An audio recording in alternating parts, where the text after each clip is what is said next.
So check this out. I'm really excited to share with you guys this website right here. It's called Institute of Education Sciences, and it's evidence-based resources that's going to help you with teaching and learning. So it's really beneficial. So if you're, a homeschooling parent, if you're doing those pandemic pods, if you're a teacher that's looking to improve the strategies in the classroom, whatever the case may be, distance learning, any of that, you need to use this website, because I've done a lot of research and learning, and one of the things that they do talk about on this website is stuff that I've already read about in other, a whole bunch of other books I've read, and it seems to be very well organized on this website.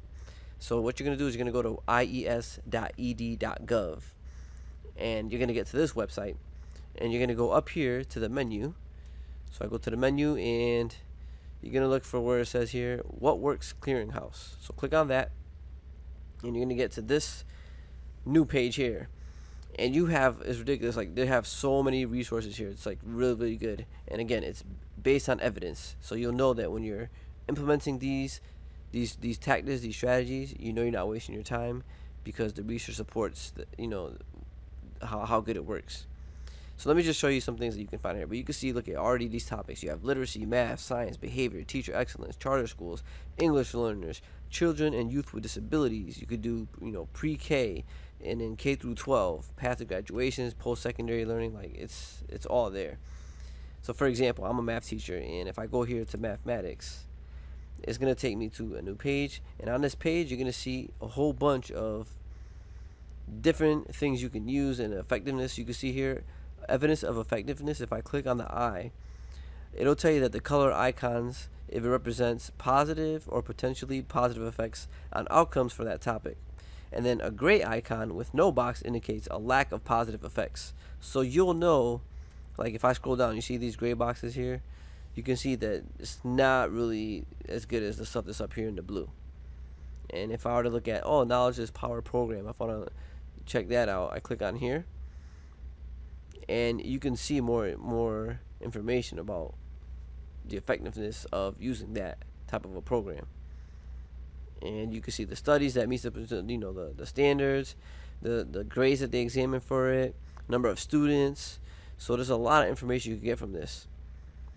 And I'm gonna just go back. So again, this is basically what works. So these are things that you want to definitely look through. So if you have a program you want to investigate to see how good it is, you can go here, and you see the check boxes here on the left.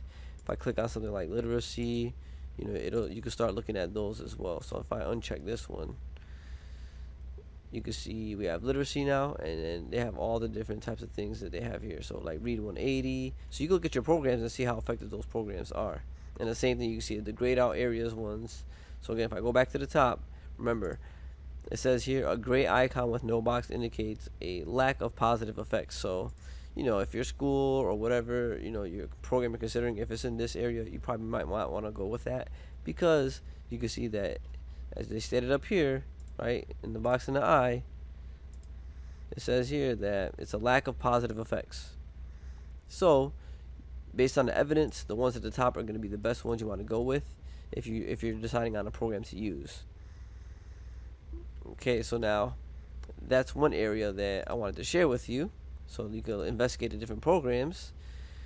And let me just go back to the beginning again, and you can see here now, even if let's say you have a child and they happen to have a disability, I can go here, children and youth with disability, and then you can see the same thing, the evidence of effectiveness. If I scroll down, like these are the things that they say weren't really effective, but if if you have a child with a disability, or you teach children with disabilities, they're saying that these are the ones that show the most positive effects in terms of outcomes for the children, or for your child, or for the students that you teach who happen to have a disability.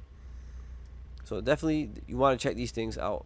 So definitely feel free to go through those different icons, those different topics, click on them and look at those. And then I also wanted to share, down here at the bottom it says practice guides. I love this one a lot, because if you go to practice guides, it's ridiculous the amount of resources they share on here. Look at all these things here. They like, so if you're like a homeschooler and you don't even know where to start, you could go here and you could find out a lot of information. Like, look at this one here, using technology to support student learning in post-secondary. how to prevent dropout in secondary schools. So I mean, if you're a teacher, like, this is stuff that you want to definitely take a look at if you're trying to improve your teaching practice. Teaching elementary school students to be effective writers. And just so you can get an idea, look, if I click on it, it's gonna take you to a new page. And look at on this page, they tell you the different strategies you can use. These are recommendations, okay? And they even give you the steps that you need to use, and some roadblocks that that are common. So if I click here, show more, you're gonna see here. So like, look at number one. There's minimal evidence. So there's not a lot of evidence that says that providing daily time for students to write is gonna be effective. And if I look at this one, look at number two. Strong evidence. So teach students to use the writing process for a variety of purposes. So let me click on that one. Show more. So this one has a strong evidence. So I'm gonna definitely try to work on this with my students, right? If this is something I'm working on writing. So if I click here on the recommendation, it's gonna take me to a PDF file. So let's take a look at this PDF. So by the time it loads, sorry for the delay in the loading. My computer is kind of slow. But you can see here, look at recommendation 2, and boom. You go in here, strong evidence, and they start to give you information. They tell you, the writing process, how to carry out the recommendations. It's ridiculous. Like, they give it broken down to you all really well. And you can see in this table here, the grade range, how they can use the strategy. Like, so I found this, like, when I was looking at the Facebook groups, a lot of people there are thinking of homeschooling, and there's a lot of questions on where do I even start, how do I help them, what's effective, what's a good resource to use, or a good program. This is the site you definitely want to take a look at. So again, it's evidence-based, it's research-based, so definitely check this out, this website. And I also want to look at, if you on this page, so remember, to get to this page, I went to menu, and then let me go back to the home page so you can see. So again, you go to ies.ed.gov, you go to menu, and you go to What Works Clearinghouse. So it took me to this page. Then I went to practice guides, and so look, I'm gonna scroll all the way to the bottom, and here I like this one a lot. Organizing instruction and study to improve student learning. So if I click on this one, this is gonna show you how to, this is in terms of just learning essentially. So how do you make your child or your students, critical thinkers? And this is all giving you the best evidence, right? So again, same thing as before: minimal evidence, moderate evidence, strong evidence. So you can see that, like, number one, spaced learning over time. There's moderate evidence that shows that it's good to do that. And what they're saying in spaced learning, it means that you don't want a kid to work on math for, like, let's say they're doing math facts. You don't want them to do it for 1 hour, 2 hours straight, because that's going to go into short-term memory, and they're going to forget it all. So spaced learning is like, let's work on it for 30 minutes. Let's do another activity. Let's forget about what you just learned, and then go back to it again. And if you want more ideas about that, like what is it, more in details, you go there, show more, click on the PDF. It'll download the PDF for you.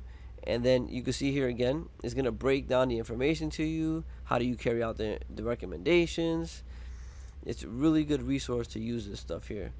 So this is something that I really like a lot, because I've done a lot of research and learning. I've read lots of books on it, and pretty much this sums up all the research I've read in the other books. So if you want to talk about a time saver, you definitely want to look at this stuff here, because it's all organized for you. And I haven't even gone through all the stuff on this website, because there's just so much stuff on here. But I just wanted to share this with you, because I think this is something that would definitely come in handy if you're a homeschooler, if you're a new teacher, even if you're a teacher like me. I've been teaching for already since 2006, so basically pretty much like 15 years already been teaching. And I'm always looking to improve my practice as well. So definitely check this website out. If you subscribe, I'll appreciate that a lot, because I'm doing this for free to help you guys out. And that's the only thing I really need for support is just a like or a comment, or to share this with someone else that you think might be benefit from it. So please, like, share, subscribe, whatever it is, or leave a comment. This is something that I really enjoy doing, and I'm looking to increase the subscribers, because I want to keep giving out lots of free content. And if I don't get subscribers, it just lets me know that this is something that people are not interested in, and I should look at other stuff. So definitely, any feedback is definitely appreciated. And if you can, just hit that subscribe button or the like button. I'm the educator at School Your Brain, and I love to hear from you. Let me know if you have anything else that I can come, that you want to learn more about, and I'll be glad to help you out with whatever I can. Have a good day.